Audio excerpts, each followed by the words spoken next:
A tristeza ela é um processo natural, né, que a gente vai manifestar durante toda a vida, de modo que a gente pode estar em determinados momentos da vida mais tristes, outros menos, né? A depressão ela é uma categoria, né, às vezes de transtorno maior, que precisa ser diagnosticada e precisa de mais atenção, né? Então a gente pode estar com humor depressivo, deprimido, né?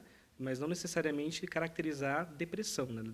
Aí a gente, quando fala de depressão, a gente está falando de depressão enquanto transtorno maior. Né? A tristeza é um processo natural, né? Nós vamos passar por isso, né? Algumas pessoas vão lidar melhor, outras não. A partir do momento que você começa a ficar incapaz de lidar com os problemas da vida, né? E aí vem sentimentos associados como angústia, tristeza, né? Aparente, persistente, aí a gente precisa de procurar um pouco de atenção, né? Com relação ao estado psicológico que a gente está e buscar ajuda. Às vezes, muitas pessoas que estão com depressão não reconhecem os sintomas. Qual dica você pode dar aos familiares para conseguir identificar os sintomas da doença? Sintomas a gente observa no dia a dia, né? Então, como você pontuou, é de fundamental que a família esteja atenta, né, aos seus membros familiares, né, promova uma cultura de diálogo desde muito pequeno na vida, desde muito cedo, né, para que elas possam perceber como que essa pessoa, né, que geralmente já está fragilizada, começa a manifestar alguns sintomas, né? Isolamento, pensamentos negativos, angústia, tristeza, né? É, a rotina da vida, observar como que ele está lidando com as frustrações que estão aparecendo, né? Então, quando a pessoa começa a, principalmente, se isolar, né? A fugir um pouquinho da rotina do que a família está acostumada a observar, aí é preciso buscar atenção, né? E quando a pessoa está fragilizada, geralmente ela não consegue identificar que ela está assim, né? Ela vai sofrendo com aquilo gradualmente, né? E não se reconhece, né? Que está com problema, que precisa de ajuda. Então, a família é fundamental. Ela precisa estar atenta, né, em todos os casos, né, desde dos mais jovens aos mais velhos, né, para que ela possa incentivar, né? Como que ela faz isso, né? Um ambiente acolhedor, né, sem julgamento, né, propiciando uma escuta do sofrimento do membro familiar que está passando por isso, sem julgamento moral, né, religioso, né, e que principalmente encaminhe ela para um profissional de saúde mental, para que ele possa fazer um diagnóstico, né, do que está acontecendo, analisar os fatores, né, de risco ou não, né? O que levou ela a estar daquela maneira, né? Às vezes pode estar associado só com o momento que ela está passando com as dificuldades, ou não, pode até ter uma doença mental aí por trás disso, né? Todas as pessoas estão sujeitas a ter depressão? Sim, a depressão ela não escolhe raça, etnia, idade, classe econômica, gênero, sexualidade, né? Todo mundo está sujeito, né? Claro que a gente tem que ficar de olho nos fatores de risco, né, e nas pessoas que estão mais vulneráveis, né? Quando a gente fala de depressão, nós temos grupos mais vulneráveis, né, a esse fenômeno emocional psicológico, né? Então, jovens, né, idosos, população indígena, né? Então, entre os grupos mais suscetíveis, né, quando a gente vai falar de depressão e o ato último, que é o suicídio também, né? A depressão tem cura? Ela tem tratamento, né? Quando a gente fala em qualquer doença mental, né, a cura é uma coisa muito subjetiva, né? Ela tem tratamento e a pessoa pode voltar a não manifestar sintomas, ter uma vida, né, saudável, mais adequada para que ela não sofra, né? Então tem que buscar ajuda, tá? E qual que é o melhor tratamento indicado a essas pessoas?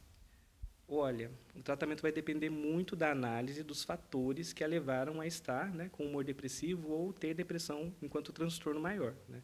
O tratamento sempre psicoterapia, né, terapia ocupacional, dependendo de onde a pessoa for, e a análise a análise intersetorial dos profissionais que tiver disponível, né, pode ser um tratamento que envolva vários profissionais, né? Mas sempre buscando ajuda com profissionais de saúde mental, de preferência nos serviços públicos de saúde, como CAPS, CAPS infantil, CAPS AD, centros de reabilitação, né? Porque daí o profissional vai poder fazer uma análise e encaminhar também para os outros profissionais que podem ajudar a ela superar esses problemas, esse sofrimento psíquico. Neste mês é celebrado o Setembro Amarelo. O que é o Setembro Amarelo? O Setembro Amarelo ele é uma campanha desenvolvida pela CVV, né, que é o Centro de Valorização da Vida, em parceria com o Conselho Federal de Medicina e a Associação Brasileira de Psiquiatras. Isso começou lá em 2015, né, quando começaram ações de prevenção do suicídio, né, voltada para sensibilizar a população em geral do problema, né, porque o suicídio é um problema que só vem crescendo, né? Então, é um momento para a gente refletir, né? Principalmente a família, os profissionais que trabalham com políticas públicas, né? É um momento de reflexão, de sensibilização, de buscar informação, né? A gente vence um problema buscando informação. E suicídio, até muito pouco tempo, era um tabu, não se falava sobre isso, né? Não se falava sobre a morte auto-infligida, né? Então, hoje, o Setembro Amarelo vem em decorrência disso, né? A gente pode até fazer uma alusão, né? O amarelo lembra a atenção, o sinal do trânsito, né? Então, atenção para prevenir, né? E quando a gente prevê, né? A gente impede que aconteça, né? Então, é isso. O suicídio ele está ligado à depressão? O suicídio ele é um ato final de um processo complexo.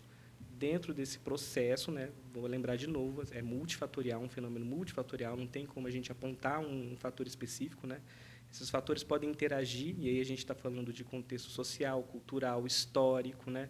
Momento de vida que a pessoa está passando, ocorrência ou não de doença mental na família, né? Então, é multifatorial, né? A gente tem que fazer a análise desses fatores para poder entender um pouquinho melhor e chegar a um diagnóstico e um melhor tratamento. Algumas pessoas acham que a depressão é frescura, mas é algo sério que precisa de orientação médica. Exatamente. Um dos esforços do Setembro Amarelo é para que não se banalize o sofrimento psíquico, né? Quando a gente fala de depressão, suicídio, todos os sintomas decorrentes de doença mental, nós precisamos lembrar, né, que principalmente a família tem que acolher essa pessoa, tem que estar observando, né, tem que propiciar um ambiente onde escuta, né, para encaminhar e não banalizar, né, não tratar como uma coisa que não tem importância, diminuir o sofrimento, né, fazer comparações que não vão ajudar naquele momento, né. O importante é ser acolhedor e promover o diálogo, né, de acolhimento e com acolhimento desse sofrimento para que a pessoa possa se reconhecer, né, enquanto uma pessoa que passa por problemas e buscar ajuda.